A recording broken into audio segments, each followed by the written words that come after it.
The Deliberate Leaders podcast with emerging talent interviews professionals under the age of 40 who I deem as leadership badasses.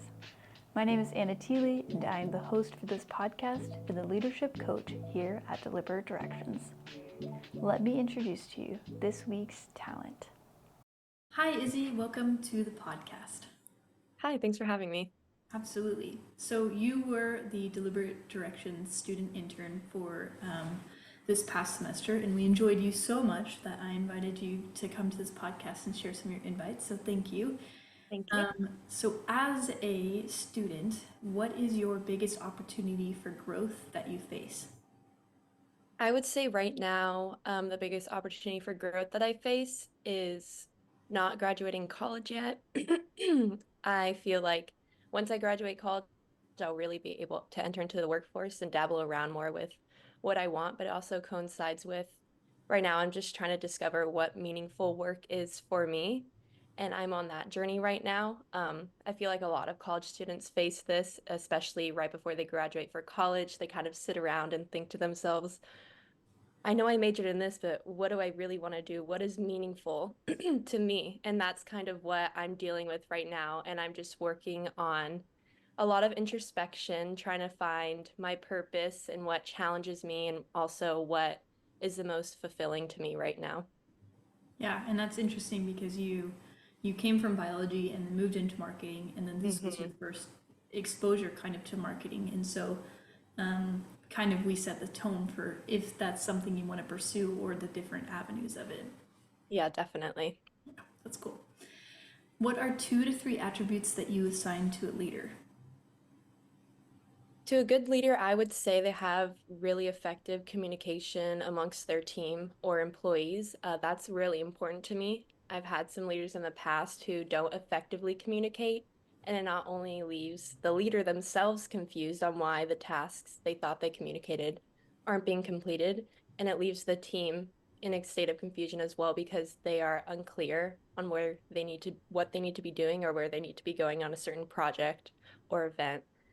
And I would say another one is good relationships with their team and their employees, having empathy, really understanding where their team is coming from and really being able to connect with them on that level. I feel like if a leader is able to connect with their team or employees on a deeper level, uh, they can be a lot more productive. Of the ones you shared, which one describes you? I would say having good relationships. I'm very big on like bonding with teams because again, I feel like it's just your work becomes more cohesive and efficient. Definitely. Do you feel like you have to be best friends with your coworkers in order to have effective communication? I would not say best friends, but it definitely helps to at least get to know each other on a baseline level because also when you get to know someone better, you get to learn how they communicate better.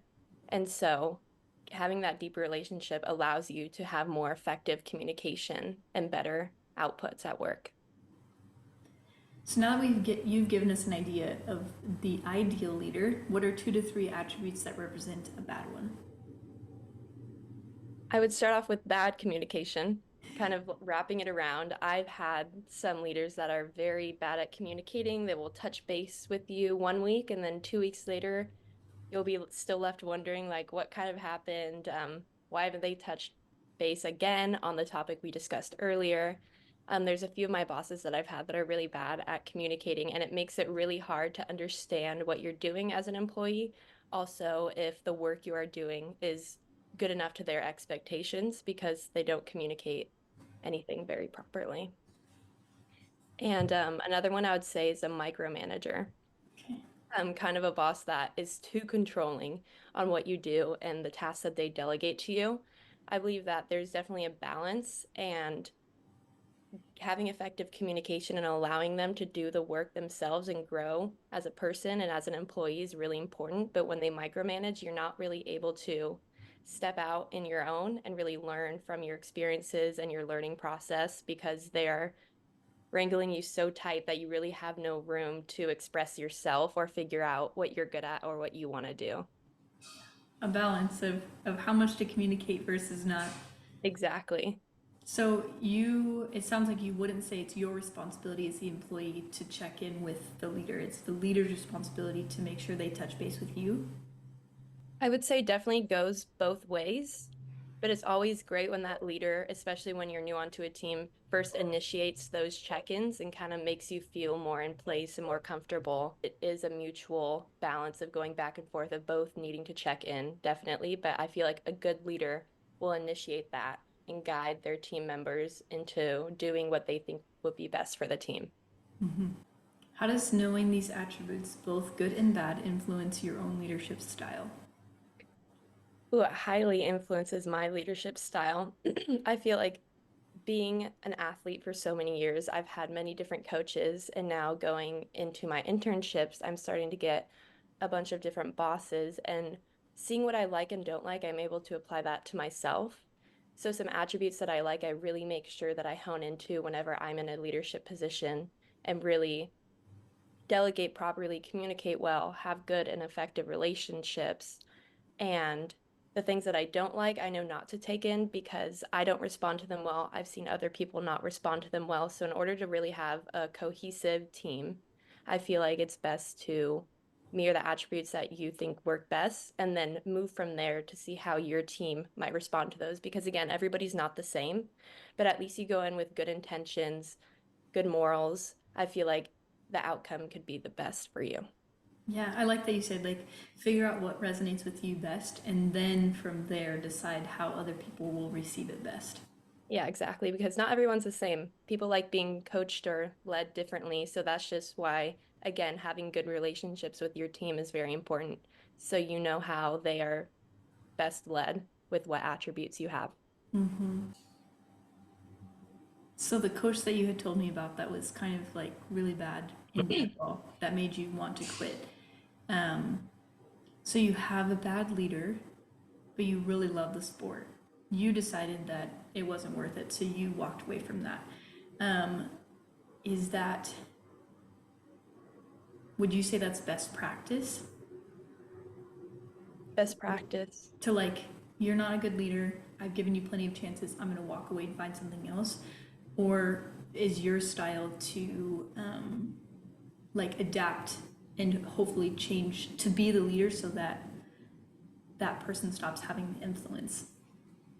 Well, I actually did try that. During my season at that college for 2 years, I had several one-on-one meetings with him. I was the only person on my team that was willing enough and confident enough to walk into his office and talk to him alone. Him and I had numerous hour-long discussions about the issues that I was facing with his coaching methods, the issues the team was facing that they weren't willing to speak to him about, and how it wasn't working, and how I think we could be more effective with each other. I told him the ways that I like to be coached Mm. and the things that I don't like that he's doing that I don't respond to well. And there are several meetings where I really did try to communicate with him about that and trying to find a happy medium between us both to where we can work the most efficiently. But at the end of the day, he was just stuck in his ways and he was not willing to make that compromise for the betterment of the team, which is really unfortunate. But I did try to work with it and make it work. It just unfortunately never did work out. And that's in a coaching setting, but I think it's applicable in work settings too. Like, how much are you willing to Definitely. give to your Hmm. organization before you say, that's it? Yeah, Thank you for sharing. of course. Um, so, Malcolm Gladwell, author of Outliers, believes it takes 10,000 hours to be an expert on something. Are you working on the mastery of anything? No, I currently am not working on the mastery of anything. If you could experience mastery, what would it be in and what steps would you take to get there? I would say I want to master a language. I The more that I travel and the more that I'm growing up, the more that I realize it's everybody but Americans that know more than one language. Everybody in Europe, the countries are so close, they're raised bilingual, the schools teach them two languages. And I really realized it when I traveled abroad 2 semesters ago, and I was in Paris for 3.5 months, and I went not knowing any French at all, not a lick, and everybody judged me for it. They were like, how are you going to go to a European country and not know the language? And I thought it would be fine. I'm going to be taking a French class there the whole time. There's going to be no issues. There were indeed some issues. I did not take into account how hard it would be to learn a language that fast. And an interesting thing about the French language is it's very different written versus spoken. So I can maybe read the language, but when they speak it, they pronounce things differently and cut off vowels and letters at the end of their words. So it's very hard to listen to and understand. So I would definitely want to master a language, specifically French, because I started learning it, but I put it down. And I feel very disappointed that I put it down and I don't feel good about myself by not continuing that learning. And so I feel like I would really feel accomplished if I would be able to master another language. Mm-hmm. Do you think it would help your leadership style and then your pursuit of marketing? Yes, in both, because if I decide I want to get a job in France or in Europe or anywhere else that might speak French, I feel like that would be very beneficial because I would be able to lead a team of people who speak French and English versus if I were to only speak English and there's French people on the team and I were to become a leader, that's going to make things very difficult with the language barrier. And same with marketing. Hopefully, I would like to pursue something over in Europe and France, and being able to speak that language would get me miles further than I would be able to get if I just only spoke English. Because again, that communication barrier is really big, especially since being a leader, one of the best attributes is to have good communication. I feel like that would be a very key part in my marketing future if I were to go over to France. Yeah. Which is more valuable to you when thinking about mastery? 10,000 hours crammed into 1 year or having 5 years of experience underneath your belt? In terms of value, I would definitely say 5 years because when you try to do a crash course and cram everything into a small amount of time, all you're really getting is the information you need to learn. But with the 5 years, not only do you get the information you need to learn, but you gain the experience while learning it because you're allowing yourself time to sit with it and really apply it to yourself. And I feel like that's the most important thing about learning is being able to apply it and then learn from the things you did wrong versus in that 10,000 hours in 1 year, you're not really able to go out and actively apply it as much as you would be able to throughout the 5 years. And I think the biggest things you can learn from are your mistakes. When you apply things for the first time, there's obviously going to be some bumps, there's going to be some mistakes, but that's all about the learning process. You learn by applying it and making those mistakes and then learning from it. Mm-hmm. So I'd definitely say the 5 years is more valuable. When you hear this quote by John Maxwell, what does it evoke inside of you? Feed your faith and starve your fear.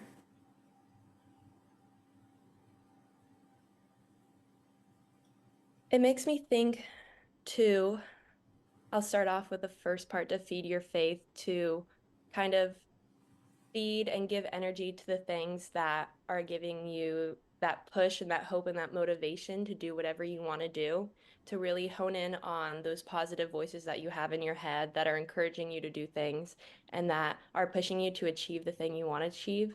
And to starve your fear means to any of those doubtful thoughts you might have along the way of maybe I can't do this, I'm not good enough, this is too hard for me, to kind of channel those out. You accept them, you accept that they're there because anything that you push down inside of you or can't let go of, it'll stay with you. But you feel through them and you recognize those thoughts and you still choose to stick with those positive thoughts and motivational pushes. Yes. Um, do you think your expertise in manifestation plays a part in this quote of feeding your faith and starving your fear? I am a big manifester. I really firmly believe in manifestation. I really feel like it alters your mindset to a more positive state and it puts you on a path where you're able to succeed the things that you want to succeed in. Um, motivate manifestation really changes your mindset about everything. I manifest by either journaling it down or simply waking up in the morning and having specific mantras of manifestations that I have. I like to say them in the mirror, do some mirror work. Um, with manifestations, it really plays into the feed your faith because you're constantly telling yourself over and over again that you are capable, these things are achievable, you are able to do what you want to do. Anything is possible if you truly set your mind to it and you're willing to put in the work to get there. And I feel like manifestation is a part of that work as well. You are keeping yourself in such a positive mindset, which I believe also gives you um, energy and confidence to do the things that you want to succeed in as well. Constantly reminding yourself that you are enough and you do have the capabilities to do the things you want to do, I feel like is a very important part. If you walk into, for example, a job interview with the mindset of, I'm not going to get this job, I'm bad at interviews, this is never going to work, when you get interviewed, you're going to be nervous, you're going to be tense, you're going to be afraid of making a mistake or saying the wrong thing. Versus if you were to go in and be like, I am confident, I am enough, I'm going to nail this interview, I already have this job. And if you go in with that mindset, you're a lot more likely to relax and not be so tense and be yourself and really give the employer a good sense of who you are as a person. And it's able to make you very genuine and you're able to really reflect the person that you truly are in that interview, which I feel like gives you the best chances of getting any job. To the person that lives in self-doubt, what advice would you give them, or tip would you give them to start having a more positive mindset throughout the day? Mirror work. It is uncomfortable at first and it feels stupid at first and it also feels useless at first. But mirror work is something that you can do quite literally any time of the day, whether you wake up in the morning and you're in the bathroom or you go to the bathroom at work or you whip out a little pocket mirror in your purse, or even your camera on your cell phone. You could do it anywhere at any time of the day. So there's no excuses that you say, I can't do it, because it's so simple. You go in the mirror and you look at yourself and you give yourself phrases or sayings to repeat to yourself. So if there's somebody struggling with self-confidence, or if there's somebody struggling with their self-image, you can walk in front of the mirror and say, I am confident and I'm capable, I'm beautiful and I'm loving. And you kind of just pick up these phrases that connect most with you. They're going to be different for every person because every person might be working on something different or needs something different. But you create those phrases that are very meaningful and connected to you, and you repeat them to yourself in the mirror for however long it takes, for how many days it takes. And it really will change your mindset because you're changing the way you talk to yourself. A lot of people, their unconscious self-talk is very negative and it drains them. And just by reframing the way you talk to yourself, will also reframe that inner dialogue eventually over time. And you won't even realize it until it's happened, and you'll be sitting there and you'll be listening to your inner dialogue, saying so many positive things to yourself. And that's when you'll start to realize that that switch is starting to flip. And I feel like that is the best thing you can do for yourself is really change that inner dialogue to a more positive and comforting voice. Thank you. Mhm. James Clear, author of Atomic Habits, teaches us that the most effective way to change your habits is to focus on not what you want to achieve, but who you want to become. So my question to you, Izzy, is who do you want to become? A great question. I want to become someone who is performing meaningful work. I mean, I feel like that might be anyone's biggest accomplishment and who they want to become. And that in turn starts with finding what your purpose is, what feeds your soul, and what's meaningful to you. And I feel like at the end of my life, I want to say that I became a person who pursued what is meaningful for me, who pursued my purpose, even though it might not be what others expected me to. I want to hold true to myself. I want to feel accomplished and I really want to make a positive impact on the areas that I work in. whatever those areas may be. All right. Thank you for sharing. That is the end of the podcast questions. Thank you, Izzy, for joining. Yeah, thank you. Each month, Deliberate Directions produces and releases episodes that showcase local Idaho gems, emerging talent, and business and leadership experts. We release these episodes on all major streaming platforms, including Apple Podcasts, Spotify, and YouTube. And if you're looking for more of a local, deliberate conversation, Deliberate Directions hosts a monthly book club here in Boise, Idaho. Those conversations inspire the conversations that you've heard here on the podcast today. Thank you for listening, and we hope that you join us for the next Deliberate Leaders Conversation.